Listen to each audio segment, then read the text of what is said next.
If working hard automatically made people rich, the most exhausted person you know would probably be the wealthiest person in the room. But that is not how money usually works. You can wake up early, stay late, take extra shifts, and still feel like your money disappears faster than your energy recovers. That does not mean your work is worthless. It usually means your effort is helping you survive, but it is not yet connected to the parts of money that help you build. Hard work can earn income, it can build discipline, it can make you dependable, it can open doors, but hard work by itself is often just a trade. You trade hours for money, you trade energy for a paycheck, you trade attention for stability. Then rent, food, debt payments, and normal life expenses all show up. By the end of the week, the reward for all that effort is already claimed. So we are not attacking hard work here. We are separating hard work from the idea that exhaustion is a complete financial plan. Hard work is fuel.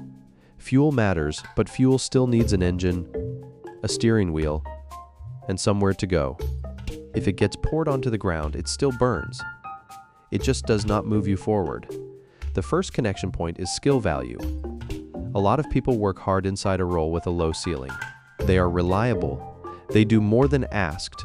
They carry pressure that customers never see, and managers may not fully notice. But the market does not always pay based on how tired you are.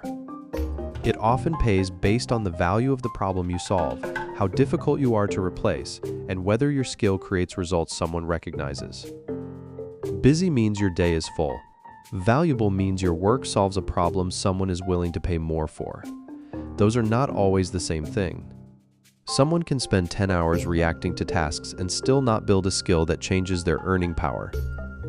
Another person may spend one focused hour learning a skill that slowly raises what their work is worth. This is not instant. It is not a shortcut. But if every week is only spent getting through the week, your hard work may keep repeating at the same price. A practical place to start is asking, what skill could make my next hour more valuable than my current hour? Maybe it is learning the tool everyone avoids, getting better with customers, understanding the numbers in your side business, or becoming the person who can handle harder projects. Hard work becomes more powerful when it improves the value of the worker. The second connection point is leverage. Leverage simply means your effort gets help. If you carry every box by hand, your output is limited by your body. If you use a cart, the same person can move more with less strain. Money works in a similar way. Leverage can be a tool, a checklist, software, a team, an audience, a repeatable offer, a process, or an asset. It is anything that lets one unit of effort create more than one unit of result. Without leverage, more income often requires more hours. And there are only so many hours you can sell before your health, family, and attention start sending the bill. Sometimes extra work is necessary for a season. Overtime can help during an emergency or a catch-up period, but if the entire plan is always more hours, the plan has a limit. The third connection point is ownership. When you only sell time, the transaction usually ends when the time ends. You worked the shift, you got paid, and now you need another shift. Ownership means you have some claim on value that may continue after the work is done. That could be ownership in a business, investments, useful tools, a product, or a small system that produces value repeatedly. This does not mean everyone should quit a job and start a business. A job can be a strong tool. A steady paycheck can provide stability. Benefits can matter. Predictable income can give you room to make better decisions. If all of your money depends on you personally showing up every day, then your income is tied tightly to your time and energy. For beginners, ownership may start small, learning before investing, building a side project carefully, keeping some business profit, or buying a tool that helps your skill earn more. No ownership path is risk-free. Businesses can fail, investments can fall, assets can cost money to maintain. Still, many wealth-building paths involve owning something, not only working inside someone else's system. The fourth connection point is capital allocation. That phrase sounds fancy, but the everyday version is simple. When money comes in, where does it go first? Most people do not lose money in one dramatic moment. It leaks out through normal life. Food, gas, subscriptions, family help, convenience, and a little reward after a hard week. None of that makes you a bad person. The issue is that unassigned money usually finds a place to disappear. If every dollar waits for a decision, the loudest expense often wins. A basic money system gives your paycheck instructions before the week starts pulling on it. Some money goes to bills, basic living, savings, debt progress, if that applies, investing or business building, when your situation can support it.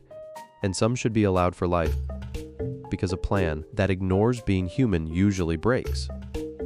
This is how hard work becomes visible. Without it, you can work harder, earn more, and still have nothing left because the new income never had a job. This is why a raise does not automatically create wealth. A raise can help a lot, but if it immediately becomes new monthly costs, the stress may come back wearing nicer clothes. That brings us to lifestyle creep. Lifestyle creep is not always reckless spending. Sometimes it is relief after a difficult season, replacing things that wore out, or wanting your life to feel like your effort is finally paying off. That is understandable. But if every increase in income becomes a permanent increase in expenses, your hard work has no room to create distance. You do not need to reject every upgrade. You just need a pause before a new payment becomes normal. Ask what the upgrade does to your options. Will it make your life meaningfully better, still feel worth it during a slow month, and leave room for saving, investing, reducing debt, or building a cushion? Permanent expenses deserve respect because they make future paychecks less flexible. Here is a simple fictional example. Marcus and Elena both work hard. Both earn steady paychecks. Both want a better life. Marcus takes extra shifts. When his income rises, he upgrades his car, eats out more, and says yes to more weekend plans because he feels like he earned it. But after 6 months, the extra income is built into his normal bills. Now he needs the overtime just to maintain the upgraded life. Elena also works extra for a season. But before the new money blends into checking, she separates it. Some for a small cushion, some for an expensive balance, some for a useful skill, and some for enjoyment. So the plan does not feel like punishment. Elena is not suddenly rich. She still has bills. She still gets tired. But her extra effort is attached to a system. Some of it lowers future stress. Some of it improves her skills. Some of it gives her more options. That is the difference. Hard work matters most when it leaves something behind. So if you feel stuck, start by auditing the path your effort takes. When you get paid, does your money have a plan, or does it sit waiting to be claimed? When you work extra, does any part of that extra income build a cushion, reduce a balance, buy a useful tool, improve a skill, or go toward an asset you understand? When your income rises, do you keep any of the difference? Or does your lifestyle absorb it immediately? These questions are not meant to shame you. They are meant to show where the next adjustment may be. Sometimes the answer is not to work harder. Sometimes the answer is to make your current hard work harder to waste. Choose one connection point this week. If skill value is the issue, identify one skill that could improve your earning power in your actual field.